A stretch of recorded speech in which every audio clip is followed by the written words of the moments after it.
AP గ్రామ పంచాయతీ ఉద్యోగుల సమస్యలను పరిష్కరించాలంటూ ఏపీ గ్రామ పంచాయతీ వర్కర్స్ యూనియన్ బాపట్ల జిల్లా కార్యదర్శి శ్రీనివాసరావు ర్యాలీ నిర్వహించి కలెక్టర్కు వినతి పత్రం అందజేశారు. ఉద్యోగుల వేతనాలు ప్రతి నెల 5వ తేదీకి చెల్లించాలని హైకోర్టు తీర్పులు జారీ చేసిన 132, 142, 680 జీవోలను అమలు చేయాలి. గుర్తింపు కార్డులు, ఈపీఎఫ్, ఈఎస్ఐ, గ్రాట్యుటీ పెన్షన్, సెలవులు మరియు వనరుల లాభాలను అందించాలని ఆయన డిమాండ్ చేశారు. ఈ కార్యక్రమంలో యూనియన్ సభ్యులు మరియు ప్రముఖ కార్మికులు పాల్గొన్నారు.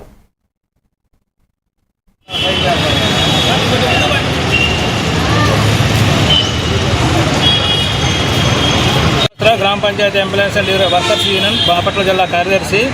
మా డిమాండ్ మున్సిపల్ కార్మికులకు చెల్లిస్తున్న విధంగా పంచాయతీ కార్మికులకు కూడా 21,000 ఇవ్వాలి. అతను ప్రతి నెల 5వ తారీఖు జీతాలు ఇవ్వాలి.